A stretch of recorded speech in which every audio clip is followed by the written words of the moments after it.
So just giving you a little video of the craft coming up for the Senior Cafe tomorrow, so you can kind of get a sense of what's going on. This is our craft lady, Sara.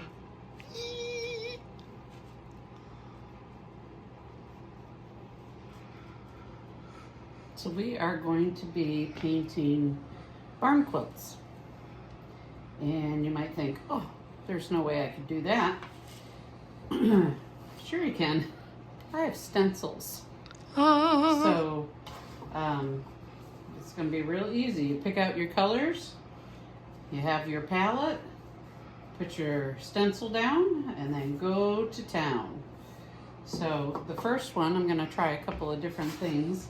The first one, I'm going to paint the whole thing one color, and then use this stencil after the initial paint dries, so that I have more than just a background of white. But this doesn't take an amazing amount of artistic ability, because if you don't know what colors you want, you can always look it up online, which is what I did. I picked some colors that go together, or you can ask your friends who are sitting next to you what colors they think go well. So yeah, and then just have fun.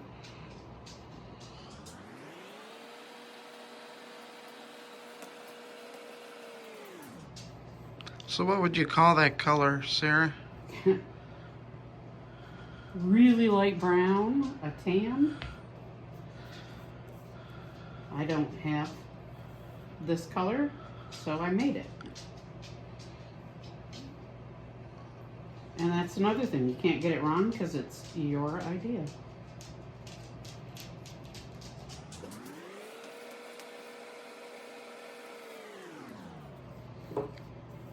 And it's not something that has to have, if you have a hard time grasping things, you don't have to use a real fine paintbrush for it. It's something pretty much anybody can do.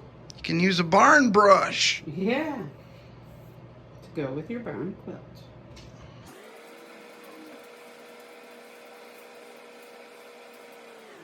And I'm one of those people that likes to have the edges done, but not everybody does the edges. It doesn't matter, because again, it's your creation. How long does it take to dry? Maybe 10 minutes, because it's a real light coat. And then once that's done, I can start on the next step. And while we're doing this, we'll be playing games at the same time.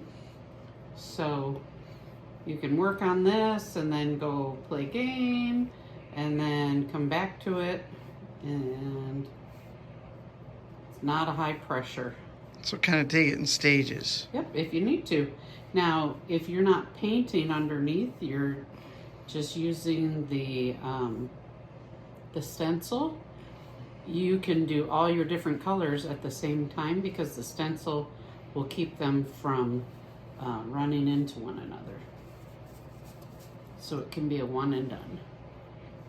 All right.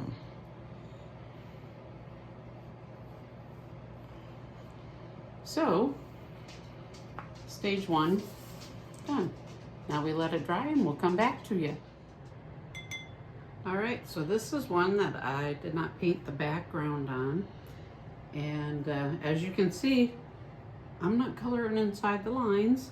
I picked my colors, put them on my palette, better known as paper plate, and taped down the stencil so it doesn't move on me. And then I just paint.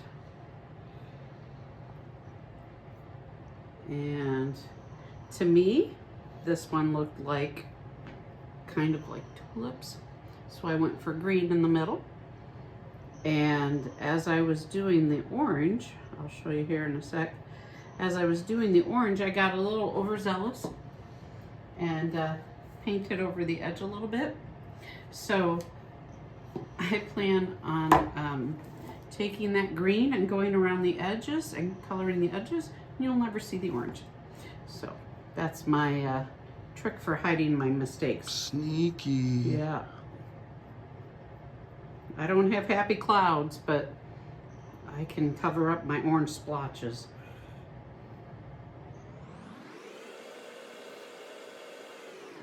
To get the paint on, I'm just going in whatever direction so that it covers it evenly, and then when I get done,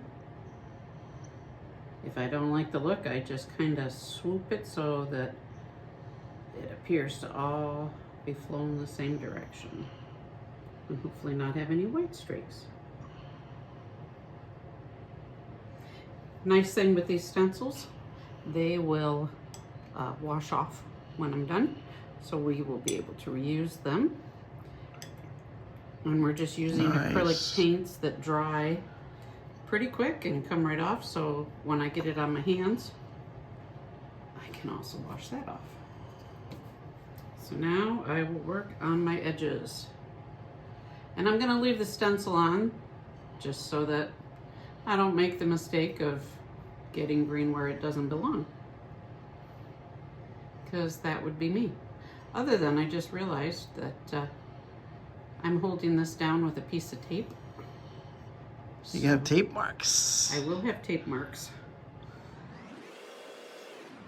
So before I did this, I probably should have taken the tape off.